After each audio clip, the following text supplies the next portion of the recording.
They say families know you best. Mine never knew me at all.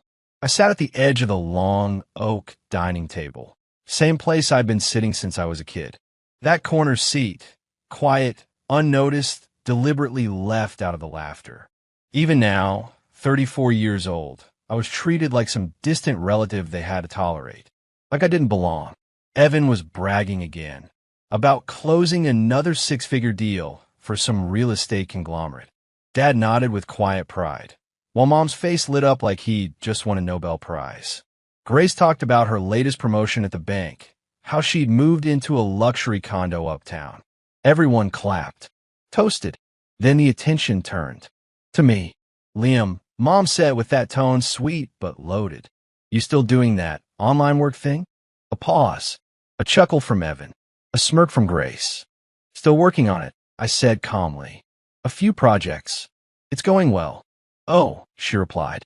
Well, I hope something clicks soon. The way she said it, like I was a child still chasing fairy tales. I smiled, but not for them. They didn't know that just this morning, I signed a deal worth $1.2 million. Or that I'd been featured anonymously in a TechNext article titled The Ghost CEO Who Outsmarted Silicon Valley. But that was the point.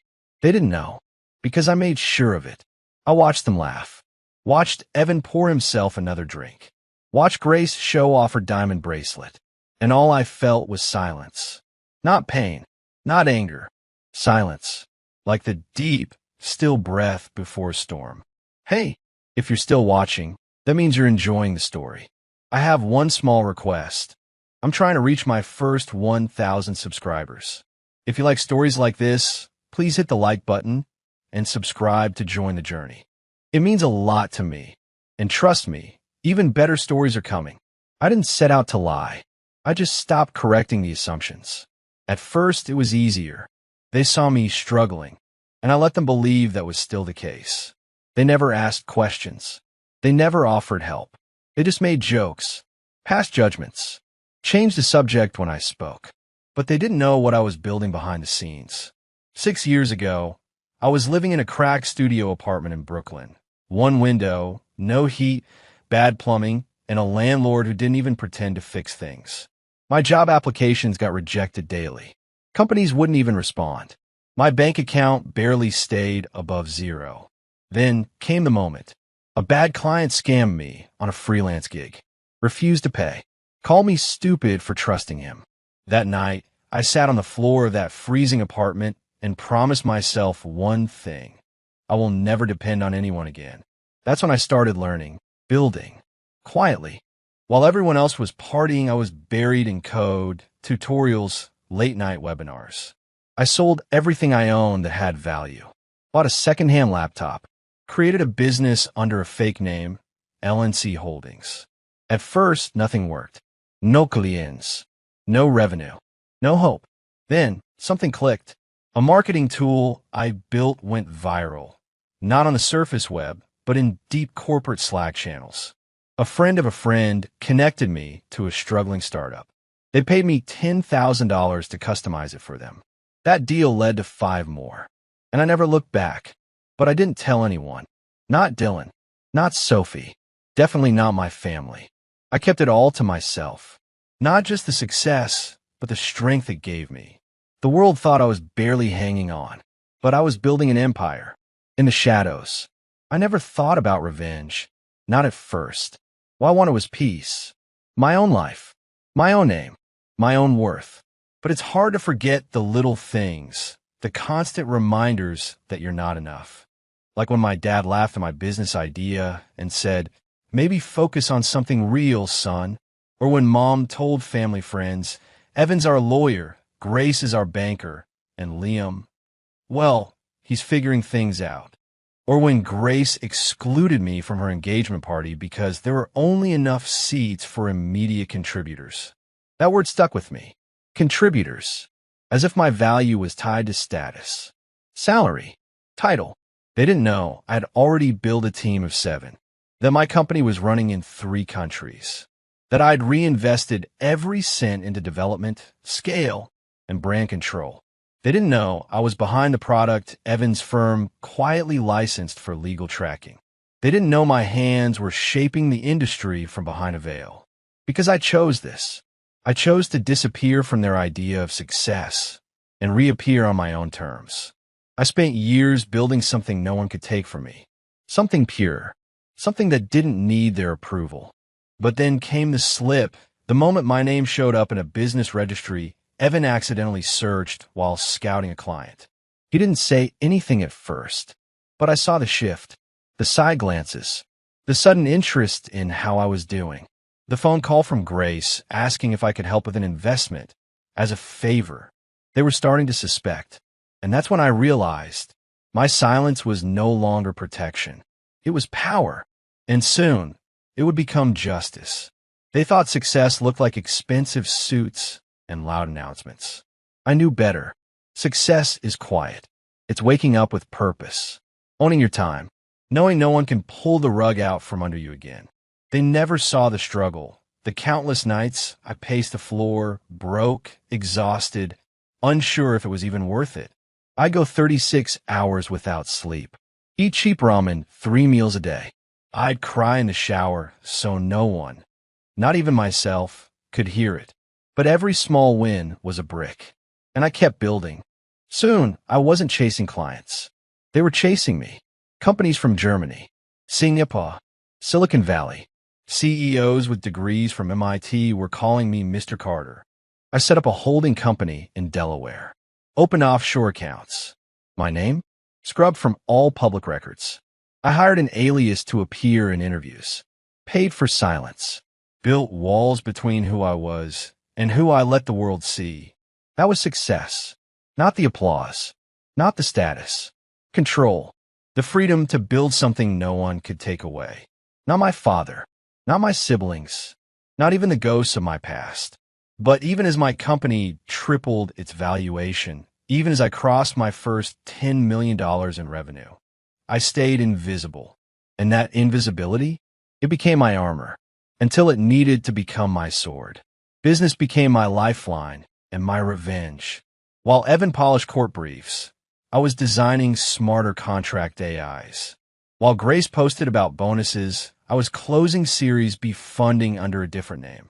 While Dad tutored law students for extra cash, I was earning more in 1 week than he had in 2 years. But they didn't see me, and I made sure of it. Business gave me purpose and a reason to stay silent. Every decision was deliberate. I studied companies like chessboards, learned how people thought, predicted trends, outsmarted entire teams with nothing but a laptop and obsession. I built LNC Holdings to look like a faceless tech solution. Investors dealt with middlemen. Employees thought they worked for someone overseas. Every layer had a layer underneath, and only 2 people knew the full truth. Me and Dylan. Dylan had been my best friend since high school. The only person who never asked how much money I had or what I was worth. He helped run the ops side. I gave him equity, trusted him with everything.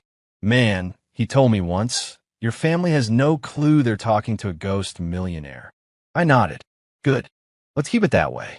But deep down, I knew it couldn't last forever. Secrets don't stay buried. And sooner or later, business would bleed into bloodlines. The night Grace found out didn't go as I expected.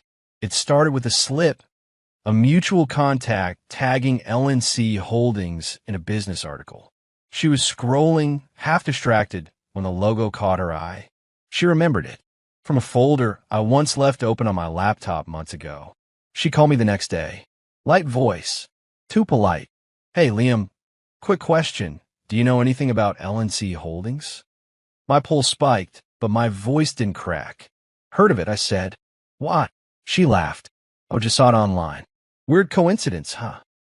I nodded. Yeah, weird. But she wasn't laughing. Not really. Within hours, Evan texted me.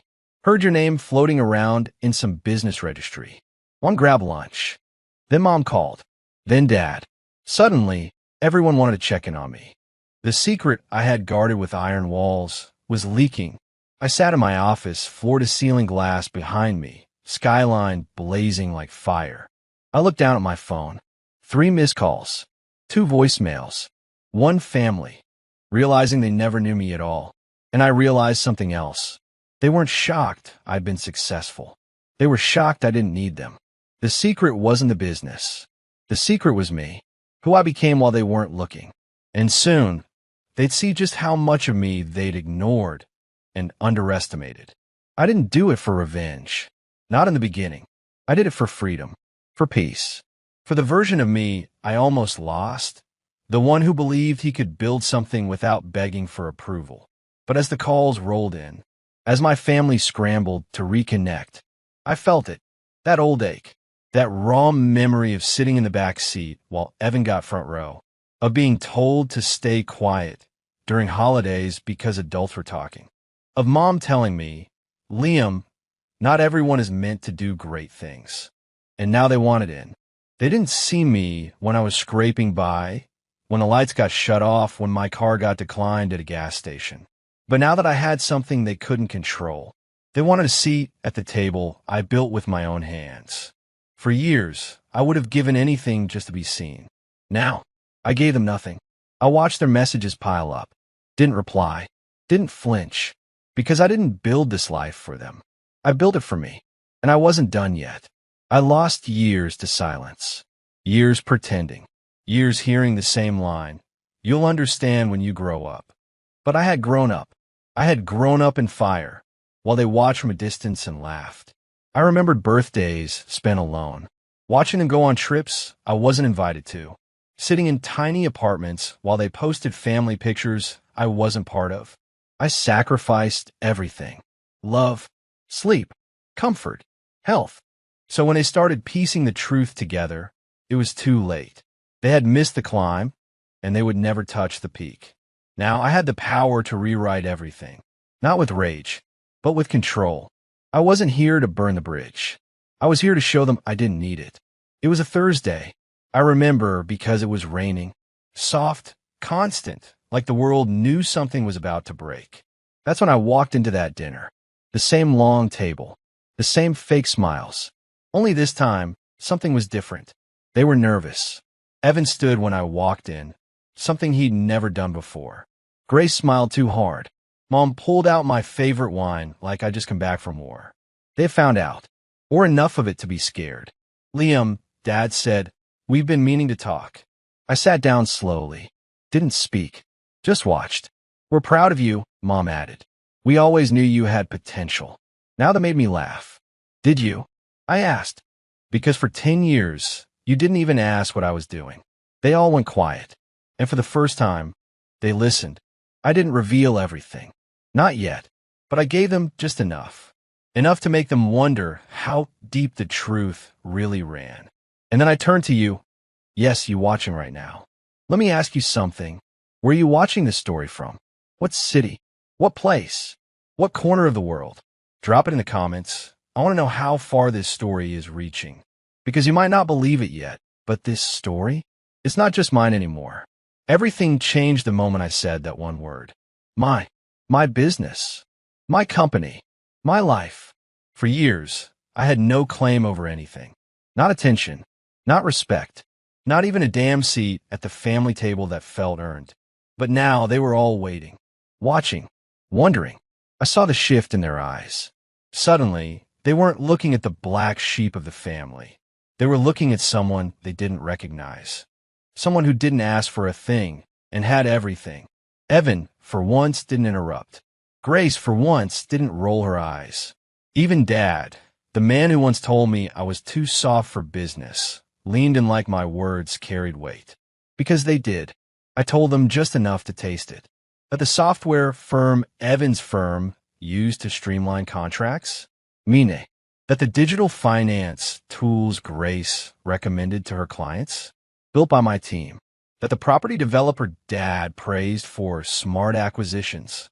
Owned by a holding company under my name. My name's not on the surface, I said quietly, but it's behind more of your world than you think. The silence that followed was so thick, it felt like smoke. I looked at my wine glass, then back at them. You all spent years telling me I was wasting time. I said, "Now you want in?" I stood up and walked out.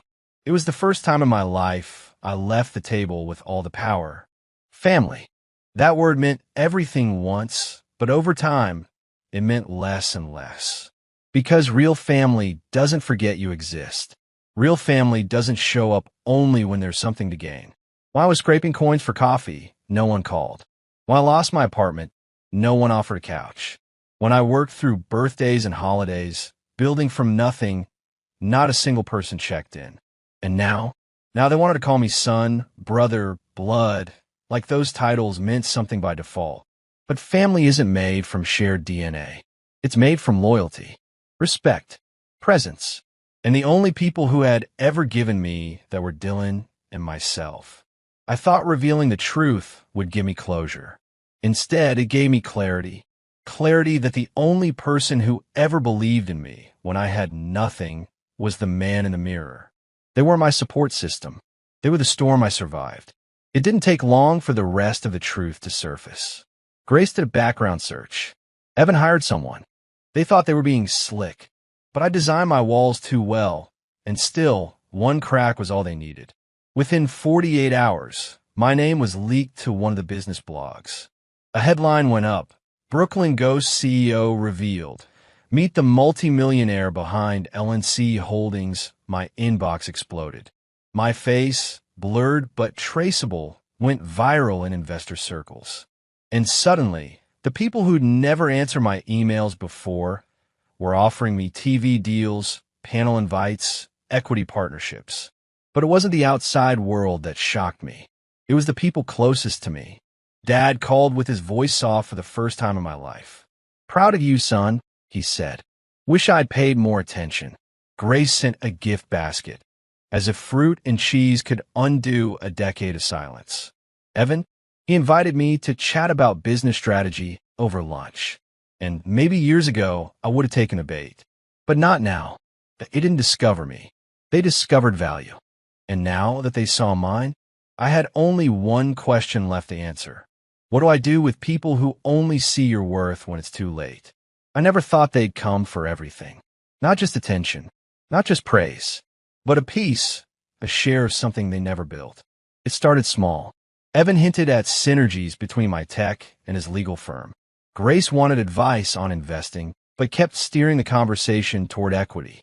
Even Mom, who once said, "It's okay, Liam, not everyone has to be successful," casually asked if I had a will and who it named.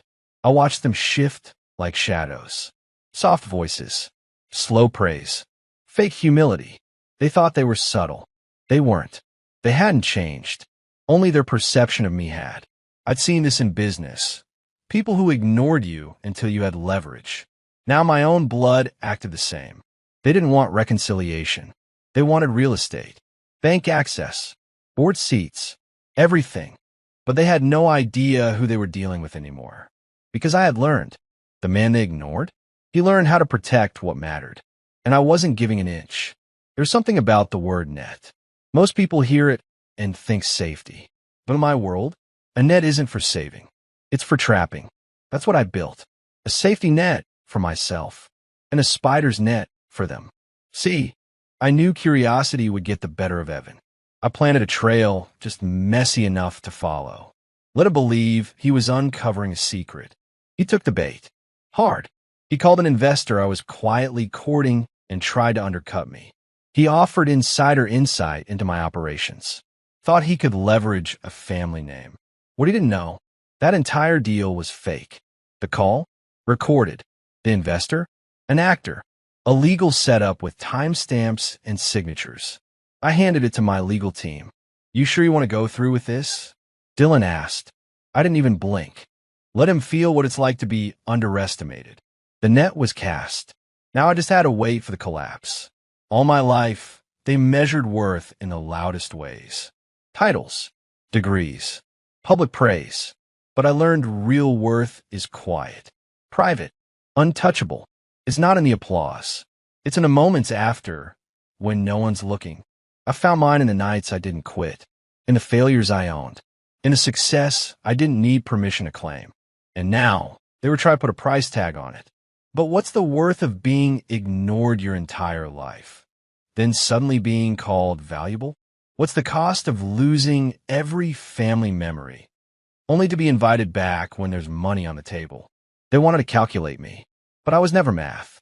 I was fire. And soon, they'd see my net worth didn't come from numbers. It came from surviving them. The first thing I ever lost was control. Not money, not time, but the ability to shape how people saw me. For years, I was boxed in by their opinions. Labeled, filed away, forgotten. But the moment I chose silence, I took it back.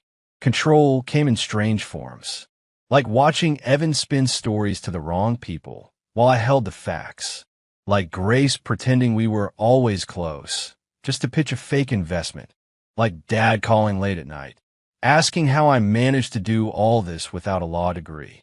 I didn't lash out, didn't scream, didn't threaten. Real power doesn't need a shout. I answered every question with a pause, every request with a delay, and every manipulation with a smile. Control wasn't just what I had. It was what they lost. Silence built my empire. It kept me alive while they fed off noise. They flaunted degrees, bonuses, weddings, titles. I stayed in the shadows. And now they were choking in the very silence they used to ignore. They didn't know how to read it. Evan kept trying to fill the space, rambling about family unity. Grace dropped hints about opportunities to collaborate. Mom texted me 6 times in a row, just checking in. I gave them nothing, because silence now wasn't loneliness. It was leverage. It was the slow, creeping tension that comes when people realize they're not holding the pen anymore. I used to hate that silence. Now, I owned it. They always said I was too soft, too quiet, too passive. What they didn't understand was that silence takes strength. It takes strength to build without applause, to fail in private, to heal with no one clapping from the sidelines. They thought strength looked like Evan, loud, bold, polished. But real strength is getting up after being laughed at, working while your phone stays silent, growing in the soil no one thought could hold life. And the man sitting in front of them now wasn't the one they used to know. I had strength they'd never recognize, because it wasn't built on their approval. It was built in spite of it. Growth doesn't always look like flowers blooming. Sometimes it looks like crawling through glass. And I did. I grew while eating canned soup every night, while checking my account balance and praying the Wi-Fi bill didn't bounce, while friends moved on, posted their promotions, bought homes, and said things like, "It's okay, you'll figure it out eventually." I didn't figure it out. I built it out of the ashes of being forgotten. When Grace got her first corner office, I was working 3 freelance gigs back to back, eating cold takeout on a floor with no furniture. When Evan bought a luxury watch, I was learning how to design software from scratch, failing 50 times for every one line of code that worked. They called me the struggler. What they didn't see was that I was learning 10 times faster than they were. I was growing muscle under pressure, skin under fire, vision in the dark. And the biggest irony? They thought they were ahead. But by the time they started noticing me, I was already out of reach. Growth made me disappear from their world, so I could build one they'd never be able to enter. It wasn't enough to have control anymore. Now, I had to use it, because the deeper they dug, the more desperate they became. Evan sent a long email, dressed in polite business lingo, asking if I wanted to co-invest in a tech startup he was consulting for. What he didn't realize was that I already owned 40% of it, through a blind trust he'd never trace. Grace called and said, it would look so good for the family if we did a podcast together. You know, successful siblings and all. The same sister who once said, Liam? He still lives off handouts, I think. Now she wanted to brand me. So I pulled the strings. I called the CEO of that startup Evan mentioned, told him to deny any further legal consultation, quietly and without explanation. Evan would be left wondering what happened. I redirected Grace's podcast request to my assistant. She got a templated response. Mr. Carter is currently focused on confidential ventures and unavailable for media. She called twice after that. I didn't answer. Control doesn't just mean saying no. It means removing access entirely. They thought I was just being difficult, but what I was really doing was teaching them what absence feels like. It hit me during a solo drive upstate. I was in a car I'd custom designed. A road that wound through silence and fog. Mountains on both sides. My phone on Do Not Disturb. No calls from fake friends. No emails from hungry relatives. Just me, the road, and the man I'd become. I wasn't chasing anything anymore. No validation. No spotlight. No seat at their table. I had my own.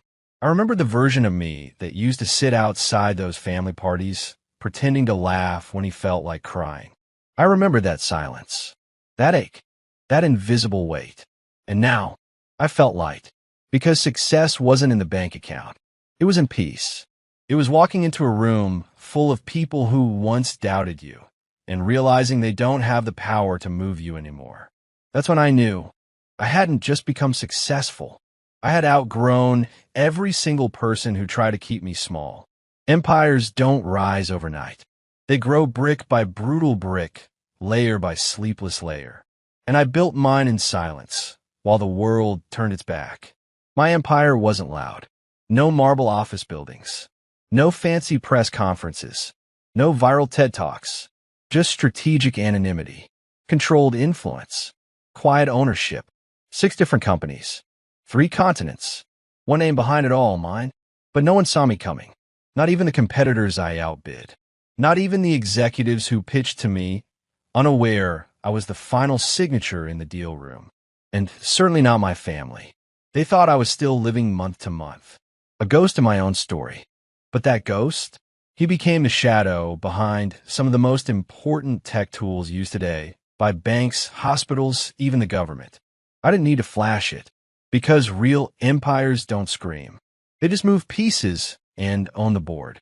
And when my name finally surfaced, when they realized the man they dismissed had created something 10 times more powerful than their collective legacies, they panicked. Not because I had money, but because I had built a kingdom without them, and they were no longer welcome inside. I used to think legacy meant being remembered, having a building named after you, a family that toasted your name, something that lasted beyond death. But that changed. Legacy, I learned, is about impact, not recognition. It's about what shifts because you existed. What breaks? What grows? What changes, even if no one puts your name on it? That's why I built everything under different names. That's why I let the world wonder who was really behind the curtain. Because legacy isn't about ego. It's about independence. My father once said, "Men like us don't get remembered unless we make noise." I made systems instead. I made companies that didn't need me on stage. I created jobs, solved real problems, gave people tools to create their own paths. And the legacy I left in my family was a mirror, one that showed them what they could have been if they hadn't wasted so much time looking down. I wasn't chasing a statue. I was building a map, one that could never be erased. The closer they got, the more I fortified my walls. They weren't asking questions anymore. They were making moves. Evan tried reaching out to one of my junior partners, accidentally name-dropping me to get access. Grace contacted a media outlet that had profiled one of my subsidiaries and offered an interview just to tell our family story. Even Mom called Dylan directly. That crossed the line. They weren't just trying to reconnect. They were trying to infiltrate. So I did what I've been trained to do. I protected the kingdom, reworked all NDAs, moved sensitive contracts offshore, put new security protocols in place across every digital asset. Dylan, loyal as ever, didn't ask questions. He just said, "Firewall mode?" I nodded. He tapped a few keys. Done. Because when you build from pain, from rejection, from silence, from never being seen, you don't just build success. You build defense. I didn't build this for them. I built this to survive them.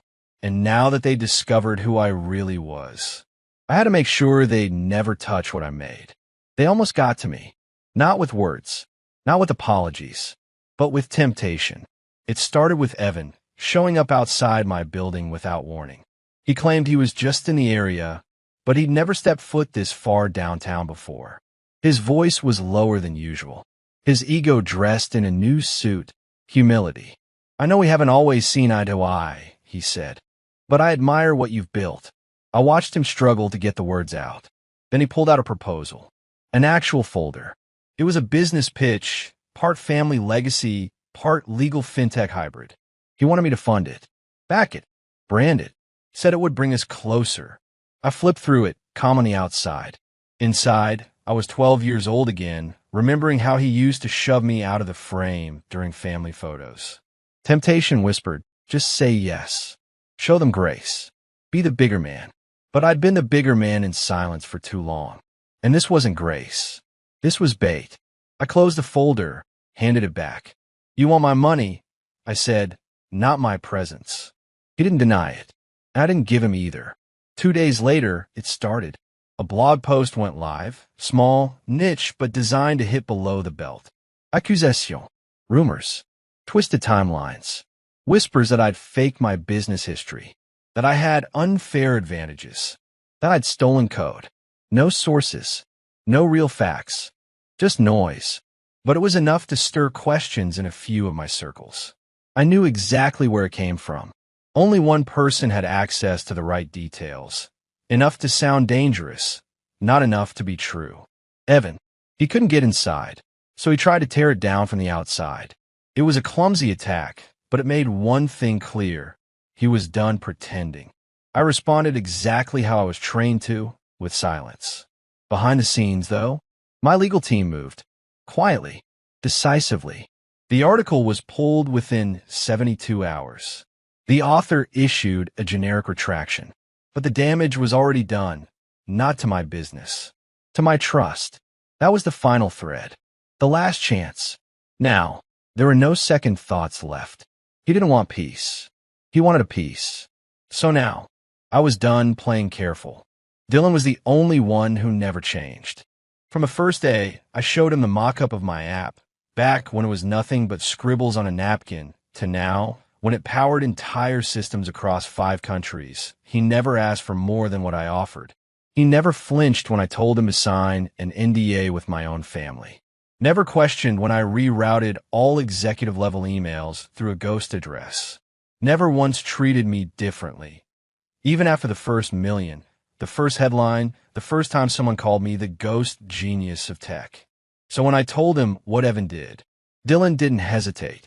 We take it all back, he said. Burn it clean. But I didn't want revenge. I wanted closure.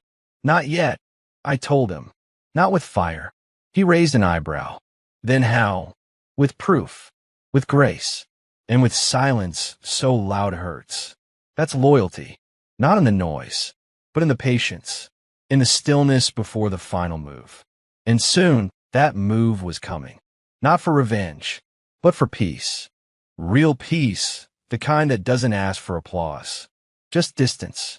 It hit harder than I expected. Not the article. Not the smear campaign. Not even Evan trying to drag my name through mud. It was the voicemail. From my mother. Her voice soft. Controlled. The way she always sounded when she was hiding something beneath politeness. Liam, sweetheart, your brother didn't mean anything by it. You know how he gets when he feels overlooked. I told him you were open to sharing credit. After all, it's just business. Just business? That's what she called my entire life. My struggle. My rebirth. They didn't just misunderstand me. They betrayed me. I realized in that moment, she hadn't defended me. Not once. Not in private. Not in public. She had chosen the image of a united family over the truth of what they'd done. It wasn't just Evan anymore. It was all of them. They didn't care that I had survived, only that I didn't include them in the win. I sat with that feeling. Let it cut through me like winter wind. And once the pain settled, all that remained was clarity. If blood could turn against you once, it would do it again. You know what silence becomes after betrayal? Precision. I stopped taking their calls. Stopped replying to emails. No more open windows. No more explanations. No more soft exits. I pulled back completely. And that silence? It was deafening. Because silence isn't empty. It's louder than any scream when you know the person you've wronged is still watching and choosing not to respond. Evan texted me 3 times a day for a week. Grace tried sending gifts. First a smartwatch, then a leather briefcase, then a book titled Healing the Family Wound. Even Dad left me a voicemail. It was short, gruff. You've made your point. But I wasn't making a point anymore. I was making a boundary. One built out of stone, not guilt. Because I realized the old version of me, the one who would have replied, explained, forgiven, he was gone. This Liam? He didn't need closure. He was the closure. Strength isn't what people think it is. It's not raising your voice. It's not pounding the table. It's choosing peace when chaos is offered. That weekend, I had a choice.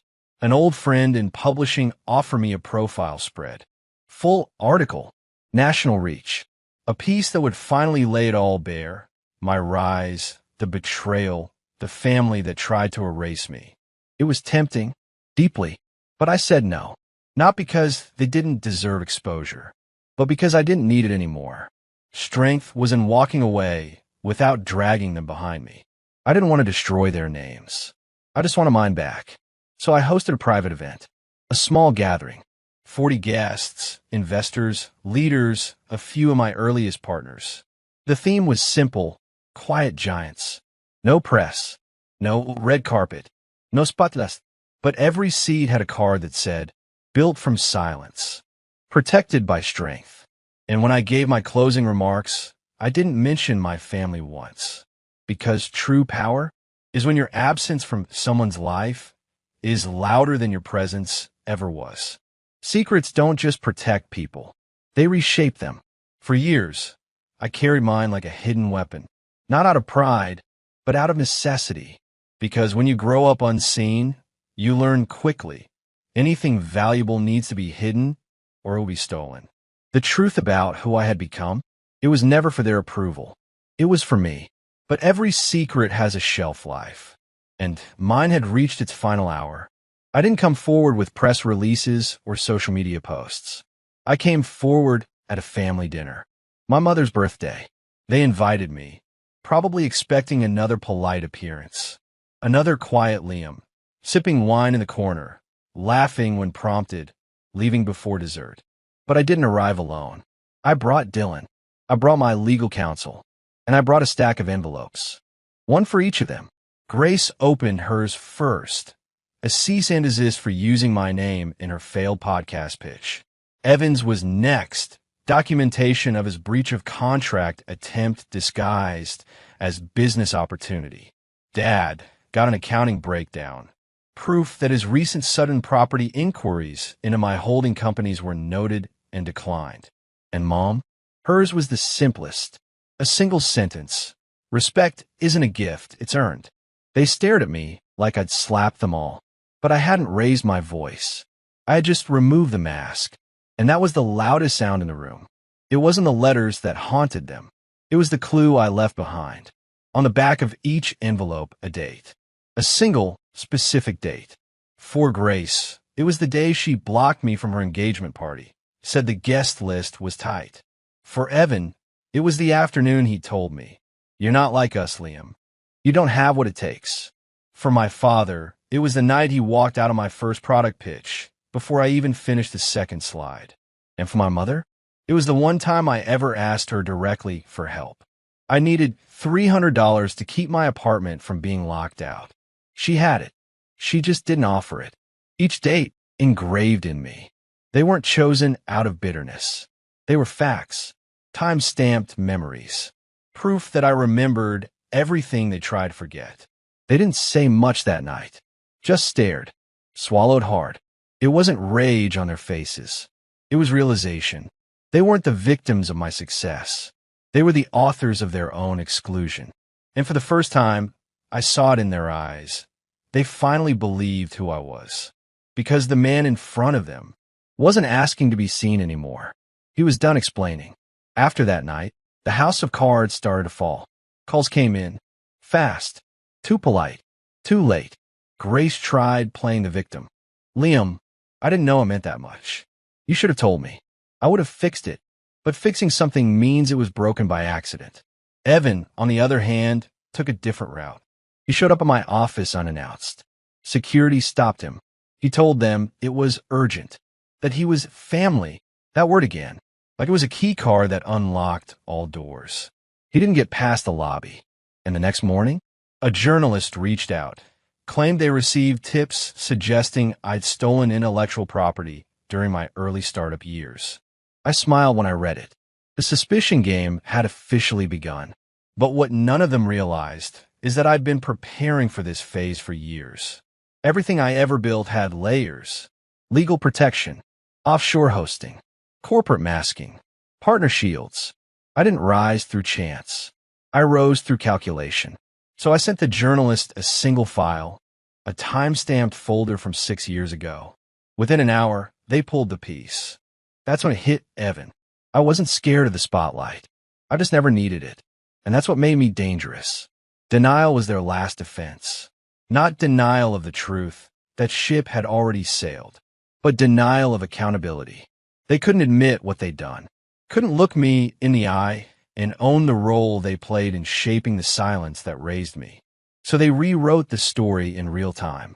Mom told her friends I'd always been brilliant, left out the years she dismissed my ideas over dinner like they were childish hobbies.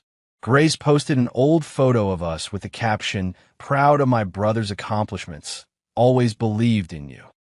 I wasn't even smiling in the picture. I looked like a guest in my own family. Evan tried to turn professional again, calling with business questions as if the war hadn't just unfolded. They couldn't face what was really happening, that I'd risen in spite of them, that I had no intention of folding myself back into their world for comfort, that I wasn't bitter. I was just done. And that kind of calm scares people more than anger ever could. You can ignore someone for a decade, laugh at them, dismiss them, exclude them, until the moment you can't. And for my family, that moment finally came during a charity gala, one they were invited to, one I was hosting. They didn't know that until they walked through the doors. Didn't realize the sleek logo on every banner, the one they assumed was just a tech sponsor, was mine. I saw the recognition hit them all at once. They weren't the center of the room anymore. They weren't the ones being congratulated. For the first time, they were outsiders. I stood on stage and gave a speech. Not about money, not about success, but about resilience. Some of us weren't handed a seat at the table, I said. Some of us built our own, from splinters, scars, and silence. The applause was thunderous. And my family? They clapped too, but their smiles didn't reach their eyes. Because they knew, without me saying a word, that moment wasn't for them. It was for every version of me they left behind. They invited me over again. One last dinner. Same house. Same chairs. Same dining room that used to shrink me every time I walked in. But this time, I didn't feel small. I arrived in silence. Drove myself. Didn't bring anything. Not gifts, not explanations. Grace opened the door, wearing an apology in her eyes. Evan looked tense, calculated. Mom seemed softer than I remembered, maybe tired of pretending. We sat down, ate in near silence. Then Dad cleared his throat. "I want to say something," he began, voice tight. "I didn't see what you were doing, Liam. I didn't try. That's on me." I waited. He nodded once. "And I'm sorry." The table was still. It wasn't dramatic. It wasn't perfect, but it was real. Grace followed, said she wished she'd been more supportive.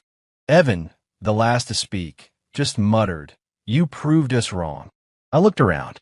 The apology didn't fix what happened, but it marked something important. Not closure. Clarity. They weren't evil. They were just blind to what they couldn't understand. But now they saw it. Not the empire. Me. And that was enough. Not for reconciliation, but for peace. The kind you earn, not the kind you're given. It came unexpectedly. 3 days after that quiet dinner, I got a call from Grace. No pitch. No fake warmth. Just, "Can we talk?" I met her at a small cafe on the edge of the city. One she used to mock when we were younger. Said it looked too basic. Now she was sitting across from me, hands folded, eyes clear. And then she said it. "I was jealous." I didn't respond. "I know what we did," she continued. "How we treated you. It was easier to act like you were beneath us than admit you scared us. You never asked for help. You never needed us. And I hated that. She looked down, ashamed. Not performing, feeling it. That podcast idea, she said, it wasn't about lifting our family. It was about finally having something tied to your name. I stayed silent, letting it sit. She looked up. I don't expect forgiveness. I just didn't want to be another voice that pretended this didn't happen. It wasn't a confession built for sympathy. It was the first honest thing she'd said to me in years. And it hit harder than any insult ever did. Because truth, when spoken too late, doesn't heal wounds. It just confirms they were real. The proof wasn't in numbers. It wasn't in luxury. It wasn't in the sleek glass office I owned overlooking the skyline. It was in the mirror. The man staring back at me, steady, sharp, calm, wasn't waiting for permission anymore. He didn't need to prove his worth. He was the proof. I walked through the old neighborhood later that day. Past the bodega I once begged for a job at. Past the cracked apartment window where my business was born. Past the park bench where I'd sat, broke and invisible, after Sophie left me. Every step reminded me of who I used to be. But what struck me wasn't how far I'd come. It was how deeply I had planted myself in those low moments and grown anyway. The world may have seen my rise as sudden, but I knew better. My success wasn't a leap. It was the slowest, most painful climb, with blood on my hands and silence in my lungs. And now, I didn't need a headline. I was living proof. Everyone was obsessed with the numbers. Ford called my office, wanted to verify my net worth. Said the tech world was buzzing with curiosity. Grace had already hinted at it. Evan couldn't stop circling the topic during every conversation. Even Mom, quietly during a late call, asked, "So, how much are you really worth?" It was always going to come to this. People think value lives in digits. How many zeros sit behind your name? How high you rank on some list. But they never ask the real numbers. How many nights did you cry into a laptop screen? How many people walked away when you had nothing? How many moments did you stay silent when you wanted to scream? They didn't ask that. They only wanted the shiny version. So when the journalist asked me, directly, "Liam, what's your net worth?" I paused, let the silence breathe. Then I said, enough to walk away. Enough to not need a single soul I had to survive without. And enough to know that wealth isn't what you spend, it's what you can stand to lose. He didn't quote that line, but I remember the look in his eyes.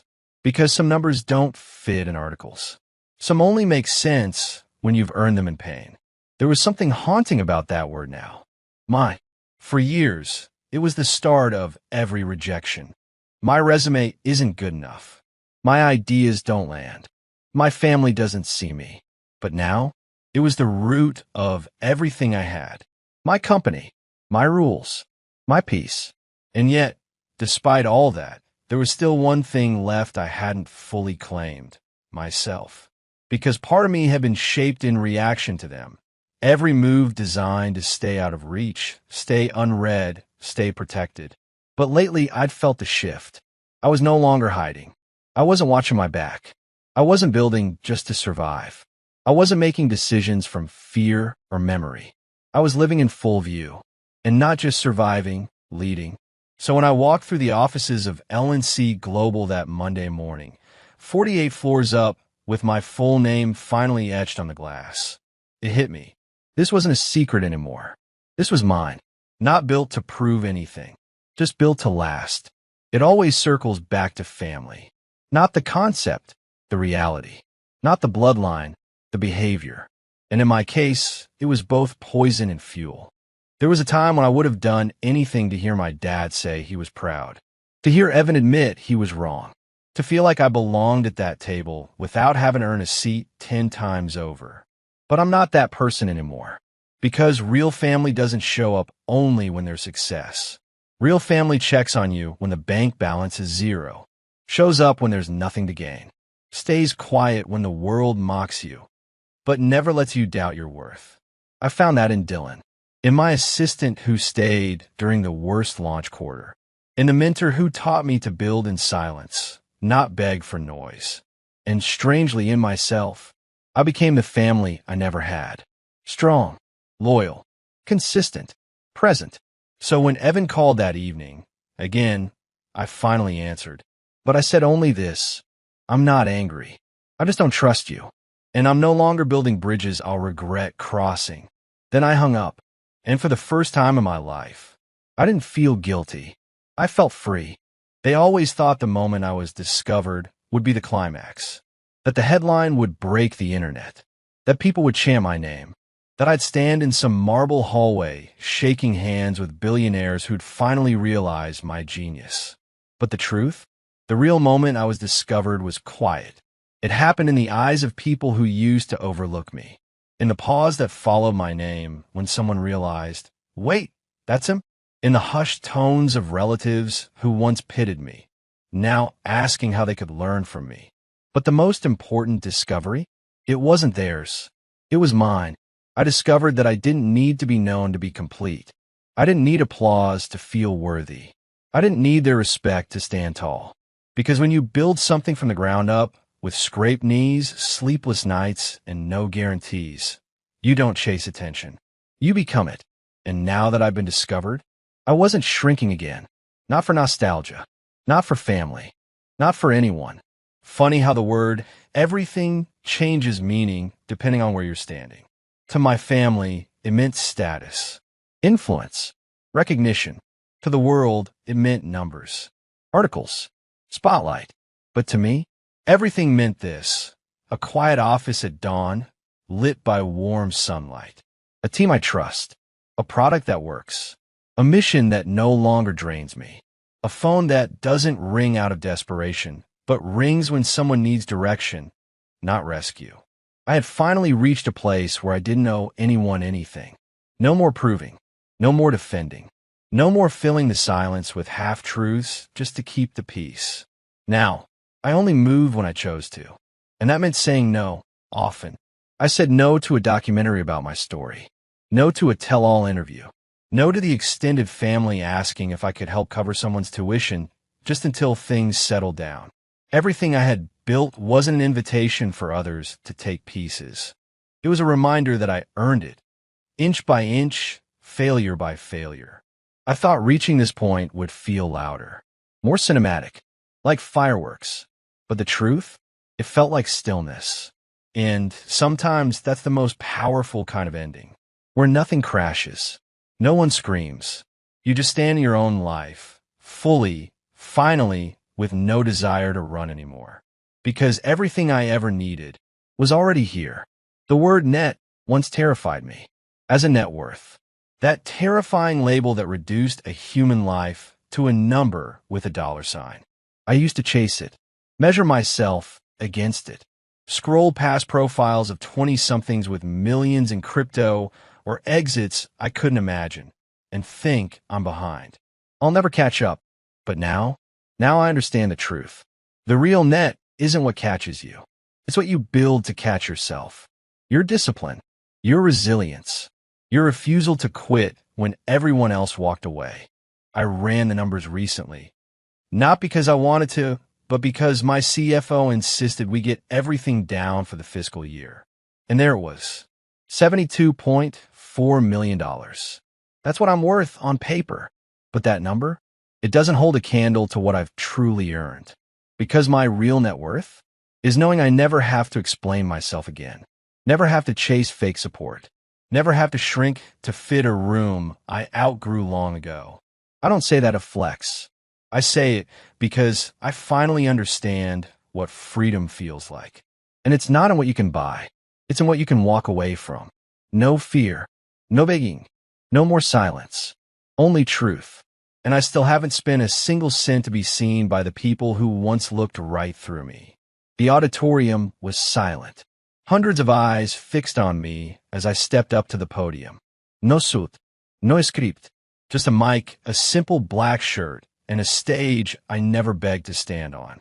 Behind me, the screen displayed the logo of a foundation I had just launched, the Carter Initiative, a multi-million-dollar program to fund dreamers. The forgotten, the underestimated, people like the man I used to be. This wasn't a launch event for investors. It was a reveal, not of the money, but of the mission. And the best part? Every member of my family was in the room. Front row, invited not because I needed them there, but because they needed to see what I'd become without them. I paused at the mic, looked out into the crowd. Let the silence settle. Then I spoke. There was a time I would have given anything to be seen by certain people. My eyes scanned the front row. Evan's jaw locked, Grace frozen, my parents still trying to wear polite smiles like armor. But now, I see that their silence wasn't the end of me. It was the beginning. I let the crowd breathe. Let the words hang there, raw, unfiltered. I built this in the dark, in silence, in rooms no one invited me into. I failed without help. I succeeded without applause. And now, I return with something not for validation, but for transformation. The audience erupted into applause, but I didn't stop. Some people show up when you win, just to say they were there all along. But legacy isn't built on who stands next to you at the finish line.